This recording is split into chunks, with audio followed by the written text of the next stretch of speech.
ಅಲ್ಲಿನೂ ಕೂಡ ಅತ್ಯಾಚಾರ ಆಗಿದೆ. ದುರಂತ ಅಂದ್ರೆ ಅತ್ಯಾಚಾರಕ್ಕೊಳಗಾದವರು ಹತ್ಯೆಗೂ ಈಡಾಗಿದ್ದಾರೆ. ಅದನ್ನ ಗೊತ್ತು ಮಾಡ್ಲಿಕ್ಕೆ SIT ಆಗ್ತಾ ಇಲ್ಲ. ಈ ಪ್ರಕರಣದಲ್ಲಿ ಹೀಗೆ ಆಗಬೇಕು ಅನ್ನೋ ಸರ್ಕಾರದ ಮನಸ್ಥಿತಿಯಾಗಿ ದುರಂತ ಅಲ್ವಾ? ಪ್ರಜ್ವಲ್ ಕೇಸ್ಗೆ ಬಹುಮಾನ, ಆ ಕಡೆ ಧರ್ಮಸ್ಥಳ ಕೇಸಲ್ಲಿ ಅನುಮಾನ. ಈ ಪ್ರಕರಣದಲ್ಲಿ ಹೀಗಾಗಬಾರದು ಅನ್ನೋದು ಸರ್ಕಾರದ ಮನಸ್ಥಿತಿಯಾಗಿತ್ತು. ಇಲ್ಲಿ ಯಾರು ಮಾಡಿದಾರೋ ಇಂಥ ಕೃತ್ಯವನ್ನ ಅವ್ರಿಗೆ ಶಿಕ್ಷೆಯಾಗಲಿ ಅನ್ನುವ ಮಾತು ಆ ದೊಡ್ಡವರ ಬಾಯಲ್ಲಿ ಬಂದಿಲ್ಲ. ಅಲ್ಲ, ಅದೇ ಈಗ ತನಿಖೆಯ ವ್ಯಾಪ್ತಿ ಅನ್ನೋದು ಫಸ್ಟಿಗೆ ನೀವು ಪ್ರಶ್ನೆ ಮಾಡ್ಬಿಟ್ರಿ. ತನಿಖೆಯ ವ್ಯಾಪ್ತಿ ಬುರುಡೆಗೆ ಮಾತ್ರ ಯಾಕೆ ಸೀಮಿತ ಮಾಡಿದ್ರು? ನೀವು 183 ಪ್ರಕಾರ ಪೊಲೀಸ್ ಇದಕ್ಕೆ ಹೋದ ತಕ್ಷಣ ಯು ಆರ್ ಚೇಂಜಿಂಗ್ ದ 183.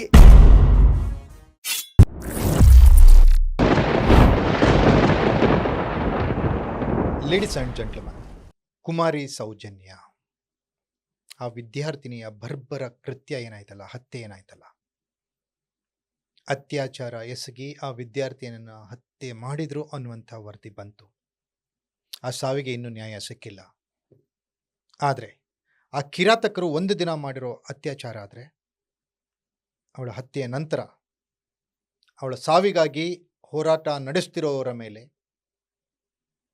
ಅವಳ ಸಾವಿಗಾಗಿ ನ್ಯಾಯ ಕೇಳ್ತಿರೋರು, ಅದರ ವಿರುದ್ಧ ನಡೀತಾ ಇರುವಂಥ ನಿರಂತರ ಪ್ರತಿದಿನ ಅತ್ಯಾಚಾರದ ರೀತಿಯೇ ಆಗ್ತಾ ಇದ್ದಾವೆ. ಹಾಗಾದರೆ ಈ ಧರ್ಮಸ್ಥಳ ಬುರುಡೆ ಕೇಸ್ ಅನ್ನುವಂಥದ್ದು ಹಳ್ಳಿ ತಪ್ಪಿದ್ದು ಹೇಗೆ? ಈ ಕೇಸನ್ನು ಹಳ್ಳ ಹಿಡಿಸಿದ್ಯಾರು? 70ಕ್ಕೂ ಹೆಚ್ಚು ಸಾವುಗಳಿಗೆ ನ್ಯಾಯ ಸಿಗಲೇ ಇಲ್ವಾ? ಹಾಗಾದರೆ ನ್ಯಾಯ ಸಿಗುವ ಭರವಸೆಯೂ ಮಂಕಾಯ್ತಾ? ಇದ್ರ ಹಿಂದೆ ಇದ್ದವ್ರು ಯಾರು? ಈ ವಿಚಾರವಾಗಿ ಧರ್ಮಸ್ಥಳ ಫೈಲ್ಸ್ನ ದಿ ರಿಪಬ್ಲಿಕ್ ಆಫ್ ಧರ್ಮಸ್ಥಳದ ಹಲವಾರು ಅಕ್ರಮ, ಅತ್ಯಾಚಾರ, ಹತ್ಯಾಕಾಂಡಗಳನ್ನು ಬಯಲು ಮಾಡಿರುವ ನೇರ ನಿಷ್ಠುರ ಪತ್ರಕರ್ತರಾದಂಥ ಸನ್ಮಾನ್ಯ ಶ್ರೀ ಶಶಿಧರ್ ಭಟ್ ನಮ್ಮೊಂದಿಗಿದ್ದಾರೆ. ಬನ್ನಿ ಅವರೊಂದಿಗೆ ಈ ಸೌಜನ್ಯ ಕೇಸ್ ಹಾಗೂ ಹಳಿ ತಪ್ಪಿದ ಧರ್ಮಸ್ಥಳ ಕೇಸ್ ಬಗ್ಗೆ ಚರ್ಚೆಯನ್ನು ಮಾಡೋಣ. ಸರ್ ನಮಸ್ತೆ, ಕಾರ್ಯಕ್ರಮಕ್ಕೆ ಸ್ವಾಗತ. ನಮಸ್ಕಾರ. ಎಸ್ ಸರ್, ಈ ಧರ್ಮಸ್ಥಳ ಫೈಲ್ಸ್ ಅಂತ ಬಂದಾಗ ಅಲ್ಲಿ ಆಗಿರೋ ಕೆಲವು ಘಟನೆಗಳು ರಕ್ತ ಕುದಿಯುವಂತೆ ಮಾಡಿಬಿಡ್ತವೆ. ಒಂದು ಕಡೆ ಧರ್ಮಸ್ಥಳ ಮಂಜುನಾಥ ಅಣ್ಣಪ್ಪ ಸ್ವಾಮಿ ಭಕ್ತಿ ಭಾವ ಮೂಡ್ತಾ ಇದ್ರೆ, ಅದರ ಪಕ್ಕದಲ್ಲೇ ಭಯ ಶುರುವಾಗತ್ತೆ. ಈ ಭಯ ಹಿಂದೆ ನಿಗೂಢತೆ ಒಂದು. ಅದಾದಮೇಲೆ ಅಲ್ಲಿ ಆಗಿರುವ ಅಪರಾಧಗಳಿಗೆ, ಘೋರ ಅಪರಾಧಗಳಿಗೆ ಕಾನೂನಿನ ವ್ಯಾಪ್ತಿ ಸಿಗ್ತಾ ಇಲ್ಲ. ಈಗ ಮುಂದುವರೆದ ಭಾಗವಾಗಿ ಈ ಬುರುಡೆ ಕೇಸ್ ಕೂಡ ಈಗ ಹಳ್ಳ ಹಿಡಿತು ಅನ್ನುವಂತಹ ಮಾತುಗಳು ಕೇಳಿ ಬರ್ತಾ ಇದೆ. ಏನು ಹೇಳ್ತೀರಾ ಸರ್? ಒಂದು 80ರ ದಶಕದ ನಂತರ ಧರ್ಮಸ್ಥಳ ಎನ್ನುವ ಗ್ರಾಮದಲ್ಲಿ ನಡೆದಂಥ ನಿಗೂಢ ಹತ್ಯೆಗಳು ದೇವರಿಗೆ ಸಂಬಂಧ ಇಲ್ಲ. ಹೌದು, ಅವ ಮಂಜುನಾಥ ಅಣ್ಣಪ್ಪ ದೇವರು ಅದು ಯಾವುದಕ್ಕೂ ಸಂಬಂಧ ಇಲ್ಲ. ಅಲ್ಲ, ದೇವ್ರು ಒಳ್ಳೇದು ಮಾಡ್ತಾನೆ ಸರ್, ಕೆಟ್ಟದ್ದು ಮಾಡಲ್ವಲ್ಲ. ದೇವರಿಗೆ ಸಂಬಂಧನೇ. ಆ ಗ್ರಾಮದಲ್ಲಿ ನಡೆದಿದೆ. ನೇತ್ರಾವತಿ ಎನ್ನುವ ಆ ನದಿಯಲ್ಲಿ ಎಷ್ಟು ಹೆಣಗಳು ತೇರು ಹೋಗಿದೆಯೋ ಗೊತ್ತಿಲ್ಲ ಅಲ್ವಾ? ಬಂಗ್ಲೆಗುಡ್ಡದಲ್ಲಿ ಹೆಣಗಳು ಸಿಕ್ಕಿವೆ.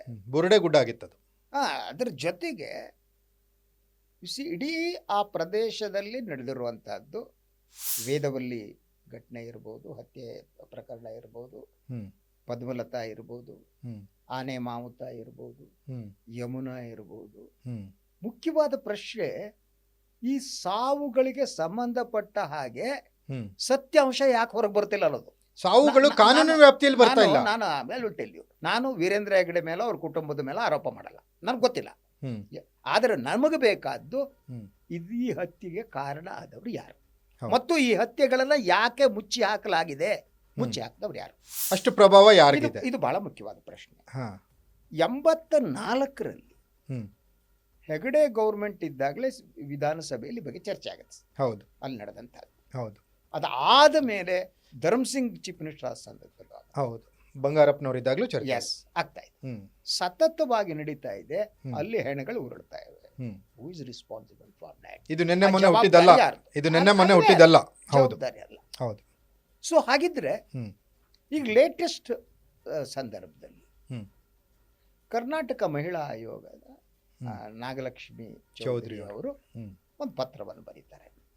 ಸೊ ಆ ಪತ್ರದಲ್ಲಿ ಬಹಳ ಸ್ಪಷ್ಟವಾಗಿ ಅವರು ಕೆಲವು ಅಂಶಗಳನ್ನು ಪ್ರಸ್ತಾಪಿಸಿರ್ತಾರೆ. ಹೌದು, ಅದರ ಆದೇಶದ ಮೇಲೆ ಸರ್ಕಾರ SITಯನ್ನು ರಚನೆ ಮಾಡುತ್ತೆ. ಇದೆಲ್ಲರಿಗೂ ಗೊತ್ತಿರೋ ವಿಚಾರ. ಹೌದು. ಆದರೆ ಸರ್ಕಾರಿ ಆದೇಶದಲ್ಲಿ SIT ಹ್ಮ್. ರಚನೆಯ ಸಂದರ್ಭದಲ್ಲಿ ಹ್ಮ್. ಸರ್ಕಾರ ಯಾವ ಯಾವ ಅಂಶಗಳನ್ನು ಪ್ರಸ್ತಾಪಿಸಿತ್ತೋ ಹ್ಮ್. ಆ ಅಂಶಗಳೆಲ್ಲ ಏನಿವೆ ತನಿಖೆ ಆಗಬೇಕಾಗಿತ್ತು. ಹ್ಮ್. ಈಗ ನೋಡಿದರೆ ಅದು ಯಾವುದೋ ತನಿಖೆ ಆಗ್ತಾ ಇದ್ದಂತೆ ಕಾಣ್ತಾ ಇಲ್ಲ, ಸಂಶಯ ಇದೆ. ಹ್ಮ್. ಸೊ ಹಾಗಿದ್ರೆ ಅಲ್ಲಿ ಆದದ್ದೇನು? ಹ್ಮ್. ಈ ಯಾಕೆ? ಸರ್ಕಾರ ಆರಂಭದಲ್ಲಿ ಏನು ಉತ್ಸಾಹ ತೋರಿಸ್ತಲ್ಲ ಈ ತನಿಖೆ ಬಗ್ಗೆ, ಅದಾದ್ಮೇಲೆ ಉತ್ಸಾಹ ಕಳೆದ್ಕೊಂಡು ಬಿಡುತ್ತೆ. ತನಿಖೆನೂ ಕೂಡ ವೇಗ ಹೆಂಗಿರುತ್ತೆ ಅಂದ್ರೆ ಆಮೆ ವೇಗದಲ್ಲಿ ಸಾಗ್ಲಿಕ್ಕೆ ಶುರುವಾಗುತ್ತೆ. ಇಲ್ಲ, ಅದಕ್ಕೆ ಏನ್ ಪ್ರಭಾವ? ಸಮಸ್ಯೆ ಆಗಿದೆ ಹೇಳ್ತೀನಿ. ಹ್ಮ್. ಒಂದು, ಈ ಬಗ್ಗೆ ಹಲವರು ಮುಖ್ಯಮಂತ್ರಿಗಳನ್ನ ಭೇಟಿ ಮಾಡಿದ್ರು, ಹ್ಮ್. ಹೋರಾಟಗಾರ್ತಿಯರು ಭೇಟಿ ಮಾಡಿದ್ರು, ಹ್ಮ್. ಇನ್ನೊಂದು ಮಾಡಿದ್ರು. ಹ್ಮ್.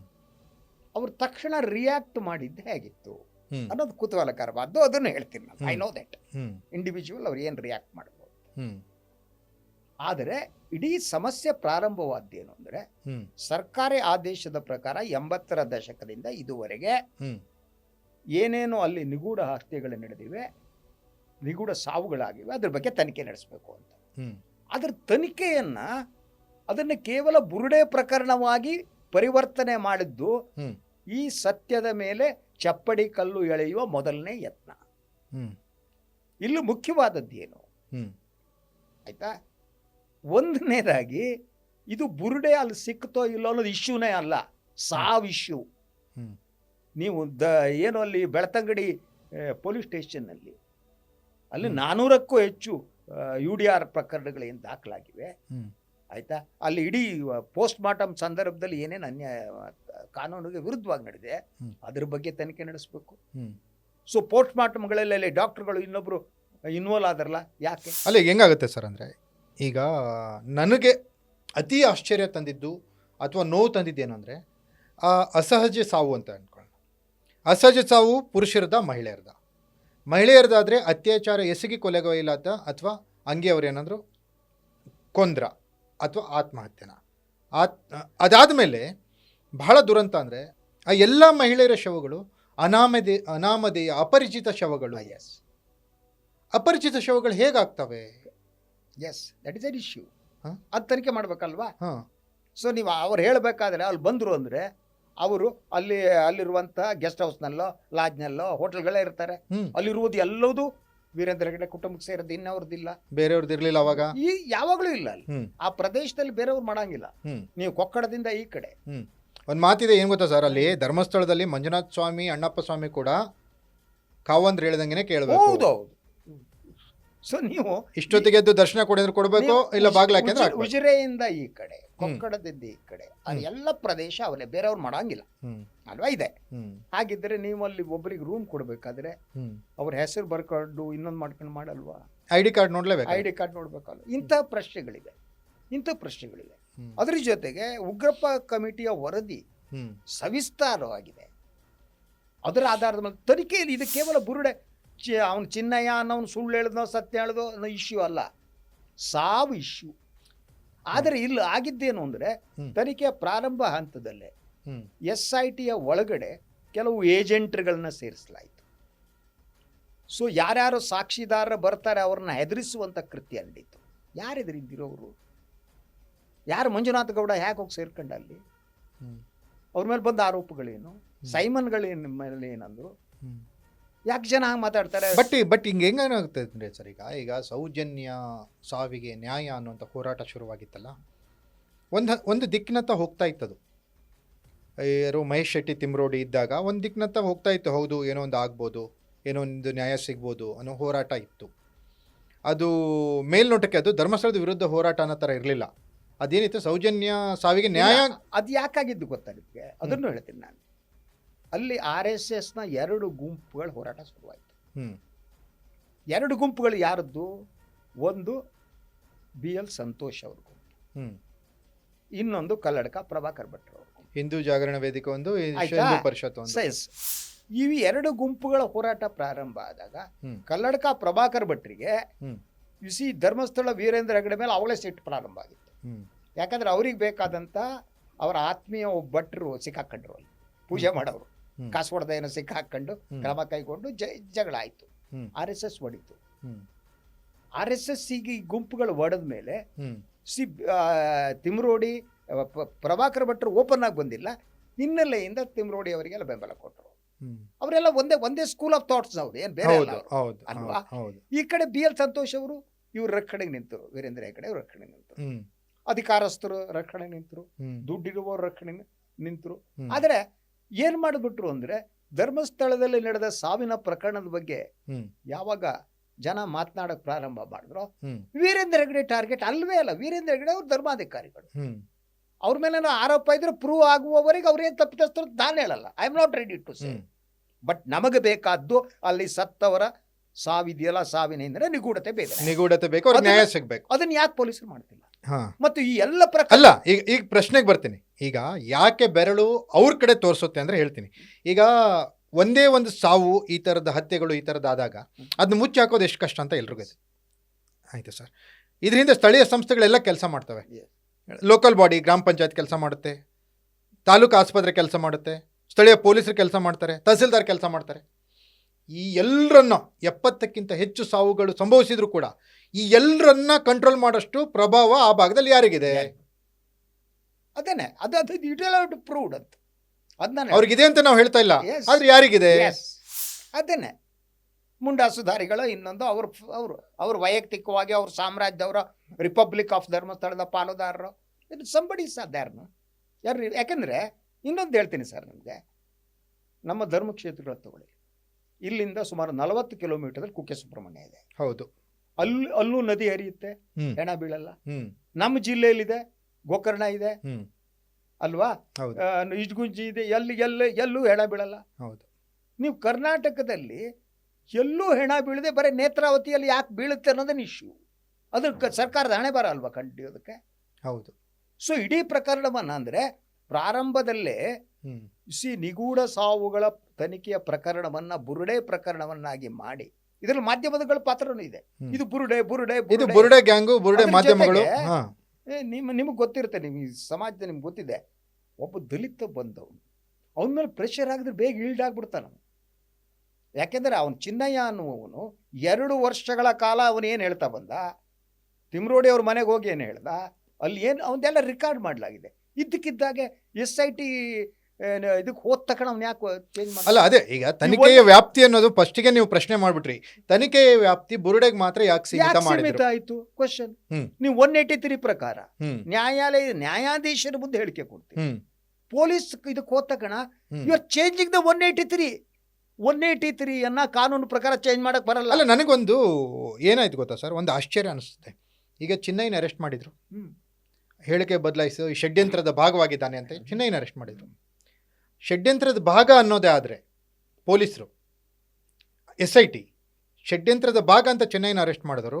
ಷಡ್ಯಂತ್ರದ ಭಾಗ ಅಂತ ಹೇಳಿ ಇನ್ನುಳಿದವ್ರನ್ನ ಯಾಕೆ ಮುಟ್ಲಿಲ್ಲ, ಯಾಕೆ ಅರೆಸ್ಟ್ ಮಾಡಲಿಲ್ಲ? ಇದೊಂದು ಪ್ರಶ್ನೆ.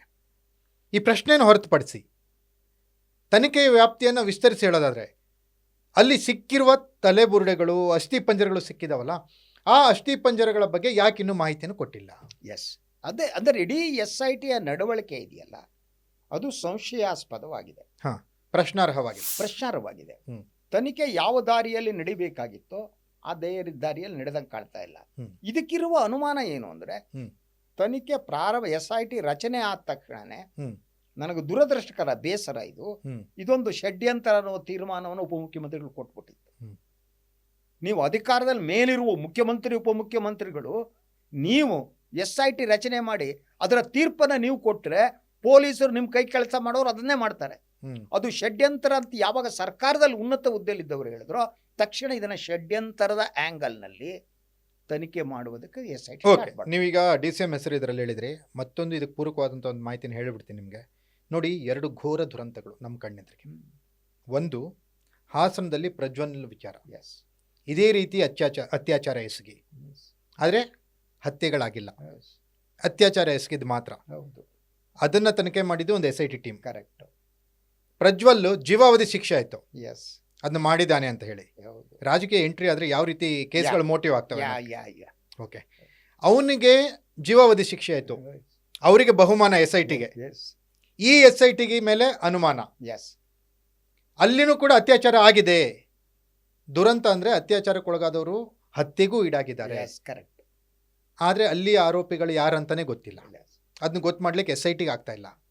ಓಕೆ, ದುರಂತ ಅಲ್ವಾ?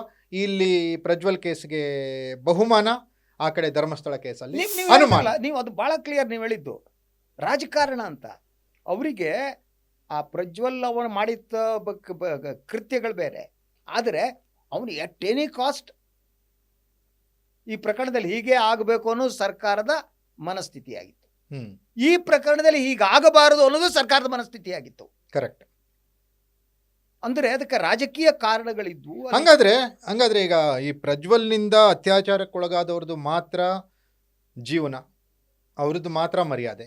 ಧರ್ಮಸ್ಥಳದಲ್ಲಿ ಅತ್ಯಾಚಾರಕ್ಕೊಳಗಾಗಿ ಪ್ರಾಣವನ್ನು ಕಳ್ಕೊಂಡ್ರೂ ಕೂಡ ಅವ್ರದ್ದು ಜೀವ ಅಲ್ಲ, ಅವರಿಗೆ ಮಾನ ಪ್ರಾಣ ಏನೂ ಇಲ್ಲ, ಅವರಿಗೆ ಮರ್ಯಾದೆ ಇಲ್ಲ ಅನ್ನುವಂಥ ತೀರ್ಮಾನ ಏನಾದರೂ ಸರ್ಕಾರ ಡಿಸೈಡ್ ಮಾಡುತ್ತಾ? ಸರ್ಕಾರ ಡಿಸೈಡ್ ಮಾಡ್ತಾರೆ ಗೊತ್ತಾರೆ, ಸರ್ಕಾರದ ಒಳಗಿದ್ದವ್ರ ಮನಸ್ಥಿತಿ ಅದೇ ಅನ್ಸುತ್ತೆ ನೀವು ಹೇಳ್ತಾ ಇರೋದು. ಯಾಕೆಂತಂದರೆ ಅದು ಯಾವ ರೀತಿ ಫ್ರೀ ಕನ್ಸೀವ್ಡ್ ಮೈಂಡ್ ಅಂತ. ಹೋರಾಟಗಾರ್ತಿಯರು ಎಲ್ಲ ಹೋಗ್ತಾರೆ, ಮುಖ್ಯಮಂತ್ರಿಗಳು ನೋಡ್ತಾರೆ. ಮುಖ್ಯಮಂತ್ರಿ ತಕ್ಷಣ ರಿಯಾಕ್ಷನ್ ಶಾಕಿಂಗ್ ಆಗಿತ್ತು. ಅವ್ರು ಹೇಳಿದ್ದು ಬುರುಡೇನೆ ಅದೇನು ಸಿಕ್ಕೇ ಇಲ್ವಲ್ತಲ್ರಿ, ಇನ್ನೇನ್ರಿ ಮಾಡೋದು ಅಂತ. ಅಂದರೆ ಮುಖ್ಯಮಂತ್ರಿಗಳು ಕೂಡ ಈ ಬೇರೆ ಬೇರೆ ರೀತಿಯ ಒತ್ತಡಕ್ಕೆ ಒಳಗಾದರ ಅನ್ನುವ ಅನುಮಾನ ನನಗಿದೆ.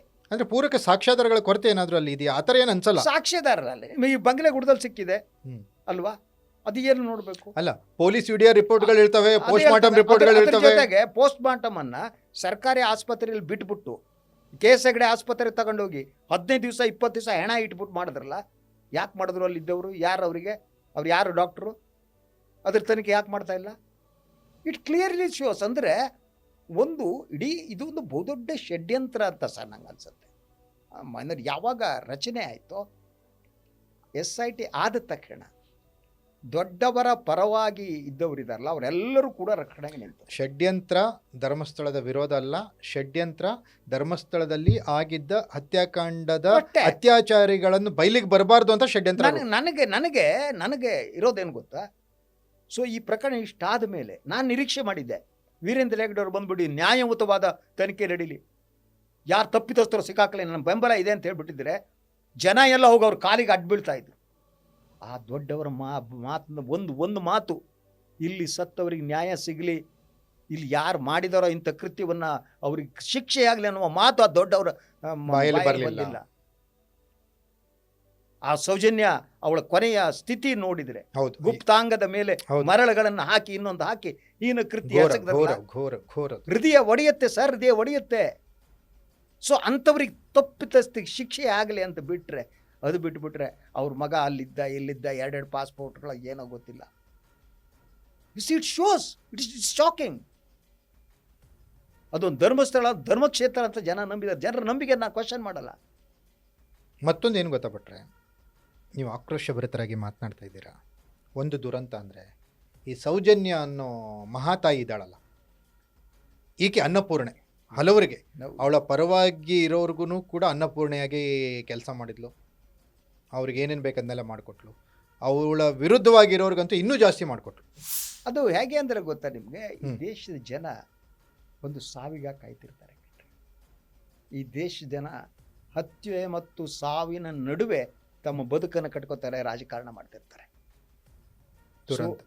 ಅದು ಈ ದೇಶದಲ್ಲಿ ನಡೆಯದೆ, ಅದು ಈ ದೇಶದಲ್ಲಿ ನಡೆಯದೆ ಅದು. ಮತ್ತು ಈ ದೊಡ್ಡವರು ಮಾಡುವ ಕೃತ್ಯಗಳಿರ್ತಾವಲ್ಲ, ದೊಡ್ಡ ಜನಗಳು ಒಂದು ಹಂತಕ್ಕೆ ಹೋದ್ಮೇಲೆ ಅವ್ರು ಬೇರೆ ಬೇರೆ ಕಾರಣಕ್ಕೆ ನನಗನ್ಸುತ್ತೆ ಗೌರ್ಮೆಂಟ್ನಲ್ಲಿ ಯಾರ್ಯಾರು ಬೆಂಬಲಕ್ಕೆ ನಿಂತಿದ್ದಾರೋ ಆ ಕ್ಷೇತ್ರದ ಅವರಿಗೆಲ್ಲ ಅಲ್ಲಿ ಏನು ನಡೀತಾ ಅಂತ ಗೊತ್ತಿದೆ. ಬಟ್ ಅವ್ರಿಗೆ ನಾಟಕ ಮಾಡಕ್ಕೆ ಬೇಕು, ಅವ್ರಿಗೊಂದು ಇಶ್ಯೂಸ್ ಬೇಕು, ಮಾಡಬೇಕು, ದುಡ್ಡು ಮಾಡಕ್ಕೆ ಬೇಕು. ಇವತ್ತಿನ ಬಹುತೇಕ ಧರ್ಮಕ್ಷೇತ್ರಗಳೇನಿವೆ ಅದು ಬ್ಲ್ಯಾಕ್ ಆ್ಯಂಡ್ ವೈಟ್ ಮಾಡುವ ದಂಧೆಯ ಭಾಗಗಳಾಗಿವೆ. ಬಹುತೇಕ ಮಠಗಳಾಗಿ ಆಗಿವೆ ಧರ್ಮಕ್ಷೇತ್ರ. ಯಾಕಂದರೆ ನೀವು ಅವ್ರಿಗೆ ಬರೋ ಇನ್ಕಮ್ ಯಾರು ಕೇಳಬೇಕಾಗಿಲ್ಲ. ಕಾಣಿಕೆ ಉಂಡಿಲಿ ಇಷ್ಟು ಬಂತಂತ ಹೇಳಕ್ಕೆ ಇಲ್ಲ, ಕಾಣಿಕೆ ಉಂಡಿಲಿ ಹೇಳ್ಬೇಕು ಅಗತ್ಯ ಅಲ್ಲ. ಬ್ಲ್ಯಾಕ್ ಮನಿ ಹಾಕಿ ಆಮೇಲೆ ವೈಟ್ ಅಕೌಂಟಿಂದ ಟ್ರಸ್ಟ್ ಹಾಕಿದ್ರು ಕೊಟ್ಟರು. ಅದಕ್ಕೆಲ್ಲ ರಾಜಕಾರಣಿಗಳು ಇಂಥ ಇದ್ರ ಜೊತೆ ಸೇರ್ಕೋತಾರೆ. ಲಾಭ, ಅದನ್ನು ಲಾಭ, ಬಿಸಿನೆಸ್. ಎಸ್. ಹಾಗಾದರೆ ಇದಕ್ಕೆ ತಾರ್ಕಿಕವಾದಂಥ ಅಂತ್ಯ ಅನ್ನೋದು ಯಾವ ರೀತಿ ಭಟ್ರೆ? ಒಂದು SIT ಗೊತ್ತಿಲ್ಲ ನನಗೆ, SIT ತನಿಖೆ ಮಾಡುವ ರೀತಿ ಮಾಡಿದರೆ, ಸಾಕ್ಷಿದಾರರನ್ನು ಬೆದರಿಸುವ ಕೆಲಸವನ್ನು ಏನು ಮಾಡಿದೆ ಅಲ್ಲಿಂದನೇ ಪ್ರಾರಂಭ ಆಯಿತು. ನಿಷ್ಪಕ್ಷಪಾತ ತನಿಖೆ ಮಾಡಿದರೆ ತಪ್ಪಿತಸ್ಥರು ಸಿಕ್ಕಾಕತ್ತಾರೆ. ಎಸ್ ಭಟ್ರೆ, ನೋಡೋಣ. ಇಲ್ಲೇನಂದರೆ ಈಗ ಯಾರೇ ಏನೇ ಸುಳ್ಳು ಹೇಳಿದ್ರು ಅಂದರೆ ಸತ್ಯವನ್ನು ಧರ್ಮಸ್ಥಳದ ಮಂಜುನಾಥನ ಎದುರಿಗೆ ಪ್ರಮಾಣ ಮಾಡು ಅನ್ನುವಂಥ ಒಂದು ಮಾತಿದೆ. ಈ ಸೌಜನ್ಯ ಸಾವಿಗೆ ಕೊನೆಯದಾಗಿ ನ್ಯಾಯವನ್ನು ಮಂಜುನಾಥ್ ಸ್ವಾಮಿ ಆದರೂ ಕೊಡ್ತಾನೆ ಅನ್ನೋದನ್ನು ಕಾದು ನೋಡೋಣ. ಇದಾಗಿತ್ತು ಶಶಿಧರ್ ಭಟ್ ಅವರ ಜೊತೆಗಿನ ವಿಶೇಷ ಪಾಡ್ಕಾಸ್ಟ್ ನೆಲ ಜಲ ಭಾಷೆಗಾಗಿ ನೋಡ್ತಾ ಇರಿ ಫೋಕಸ್ ಟಿವಿ.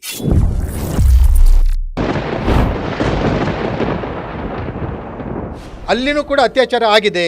ದುರಂತ ಅಂದರೆ ಅತ್ಯಾಚಾರಕ್ಕೊಳಗಾದವರು ಹತ್ಯೆಗೂ ಈಡಾಗಿದ್ದಾರೆ. ಅದನ್ನ ಗೊತ್ತು ಮಾಡ್ಲಿಕ್ಕೆ SITಗೆ ಆಗ್ತಾ ಇಲ್ಲ. ಈ ಪ್ರಕರಣದಲ್ಲಿ ಹೀಗೆ ಆಗಬೇಕು ಅನ್ನೋ ಸರ್ಕಾರದ ಮನಸ್ಥಿತಿಯಾಗಿ ದುರಂತ ಅಲ್ವಾ? ಪ್ರಜ್ವಲ್ ಕೇಸ್ಗೆ ಬಹುಮಾನ, ಆ ಕಡೆ ಧರ್ಮಸ್ಥಳ ಕೇಸಲ್ಲಿ ಅನುಮಾನ. ಈ ಪ್ರಕರಣದಲ್ಲಿ ಹೀಗಾಗಬಾರದು ಅನ್ನೋದು ಸರ್ಕಾರದ ಮನಸ್ಥಿತಿಯಾಗಿತ್ತು. ಯಾರು ಮಾಡಿದಾರೋ ಇಂಥ ಕೃತ್ಯವನ್ನ ಅವ್ರಿಗೆ ಶಿಕ್ಷೆಯಾಗಲಿ ಅನ್ನುವ ಮಾತು ಆ ದೊಡ್ಡವರ ಬಾಯಲ್ಲಿ ಬಂದಿಲ್ಲ. ಅಲ್ಲ, ಅದೇ ಈಗ ತನಿಖೆಯ ವ್ಯಾಪ್ತಿ ಅನ್ನೋದು ಫಸ್ಟಿಗೆ ನೀವು ಪ್ರಶ್ನೆ ಮಾಡ್ಬಿಟ್ರಿ. ತನಿಖೆಯ ವ್ಯಾಪ್ತಿ ಬುರುಡೆಗೆ ಮಾತ್ರ ಯಾಕೆ ಸೀಮಿತ ಮಾಡಿದ್ರು? ನೀವು 183 ಪ್ರಕಾರ ಪೊಲೀಸ್ ಇದಕ್ಕೆ ಹೋದ ತಕ್ಷಣ ಯು ಆರ್ ಚೇಂಜಿಂಗ್ ದ 183.